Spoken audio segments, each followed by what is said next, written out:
started messing with Baby. We started hanging together, and I started thinking it might be a good idea to sign with him. So he gave me a contract, and I was feeling it. I said, but I'm gonna need a little bonus. Give me a $5,000 bonus. I grabbed the money. I'm thinking I got 5 racks. Something told me count the money. It was $400. A whole bunch of ones and fives. All the dudes had balls, but they all died one by one. Yella died, Daddy-O died. The next thing you know, Kilo G did. New Orleans at that time was the murder capital. Niggas was dying every day. The next time I seen Baby, he was there for the show. We couldn't even perform. The police had to close the whole show down because there was too much animosity in the room.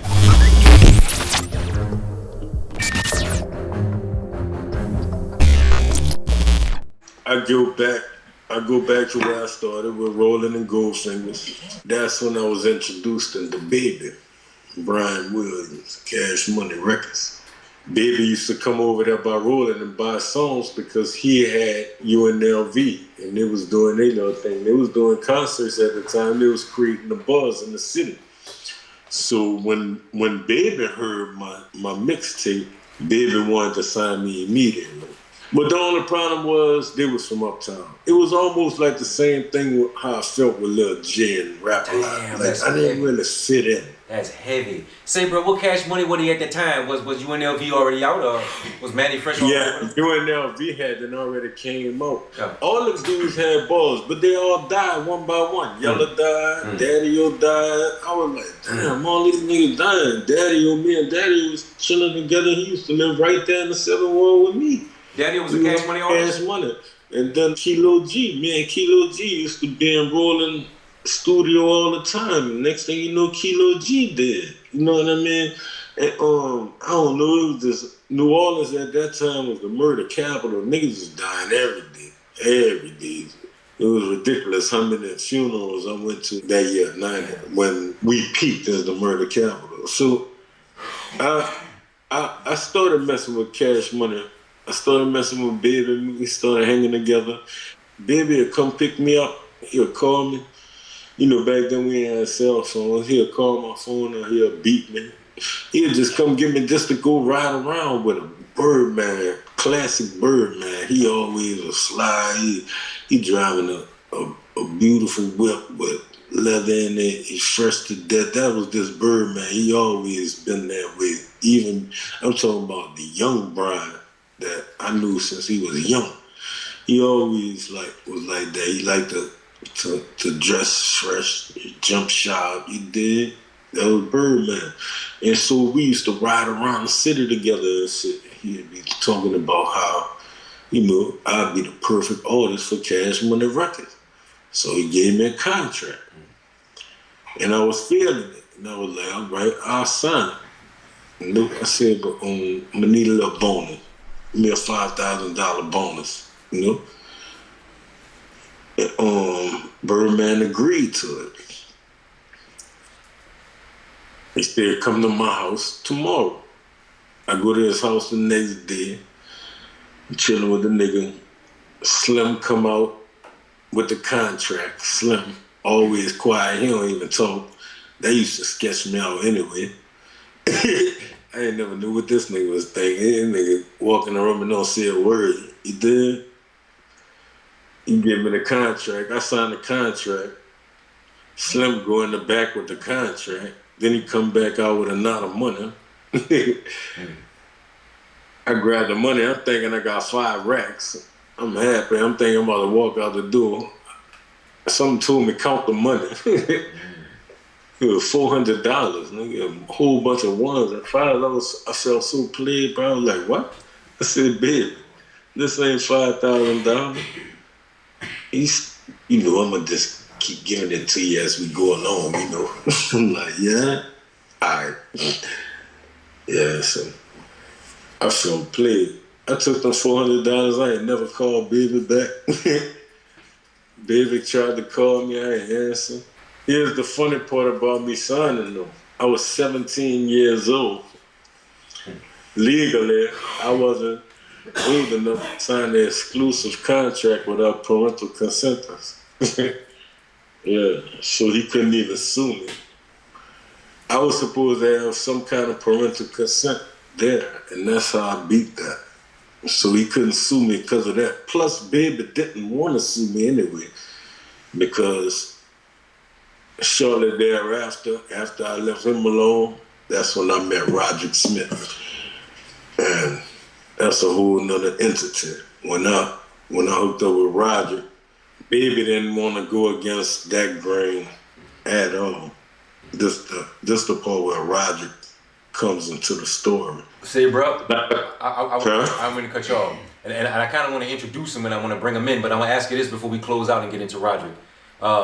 So since that, the $400 and everything, you have you ever spoke to Baby since then? Like you guys ever ran into each other at any point?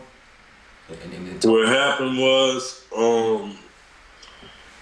after I stopped talking to him and I was not answering his calls, and I signed with Roderick, the next time I seen Baby, I was performing in a club in Kenner, and I was scheduled to do the show with BG.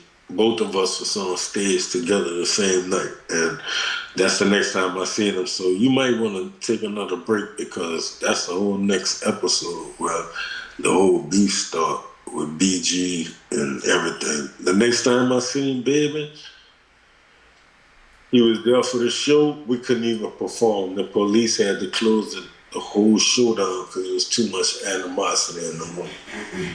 Damn. And at this time, you had already hooked up with Roger Hardy. Yeah, at this time, I hadn't released Black Robin Hood. I had to release True to Life 1997. The next time I seen Baby was 1997. Say, bro, you said something that I had no clue of. You said, I mean, it may be a spot in my mind where somebody might have mentioned it, but I don't have a clear picture of it. But you say, what did the animosity come from with Cash Money and Hardheads? The main thing that ticked me off was, first of all, when he didn't give me the right amount of money. When I signed the contract, I felt played. That's why I was pissed off with Baby. But then BG came out with a CD, Chopper City, and he had a song on there called It's All On You. Mm-hmm. He dissed Downtown. I'm from downtown New Orleans. Like I'm the only real, at that time, real rapper from downtown. Wait, you say he dissed it. Do you remember the line? Yeah, he said, what you gonna do? What you wanna do? Got my finger on the trigger, yeah, it's all on you. What you wanna do? What you wanna do? Downtown, get out the way, or it's all on you. Yeah, BG said that shit, downtown, get out the way. I'm like, what? Like, you know what I mean? And then he said another part of the song, played with him, hard head niggas, they split him. And I was like, I'm listening to this nigga saying all these, so I went over. I'm already pissed off with your daddy. You know, all y'all really thought Baby was y'all daddy, but I was pissed off. I was like, man, you gonna diss Downtown and talk about splitting hard heads, and Baby, I feel like he played me now. And like, I just was like, I went off. You know what I mean? That's when I came up out myself. That's when I was like, man, fuck that. I'm representing Downtown. You ain't gonna never play with us. Only thing, I was the only. They had Soulja Slim, Juvie, they had Lil Wayne, they had Turk, and you know, BG. I'm the only nigga from the downtown that was like, you know what I mean? Representing downtown. Then I'm like, man, fuck them niggas. That's how I felt. I went with the move. I'm just saying, like, that shit is over now. Yeah. But the main thing is, though, at that time, that's how I felt. Mm-hmm. And if I was back then now, I still say the same thing, you know? And before we close out, bro, speaking of that, because that's heavy with everything going online with BG right now. Well, he recently came home. When you saw that, what was your thoughts about it? I was happy to see the brother come home. Because, to tell you the truth, he is a good rapper. I ain't gonna take that from him, but I just ain't like how he shitted on us. But I'm glad to see him home and he's trying to do something with himself, because I wouldn't want to wish that on no man what he went through. That that place for years, bro.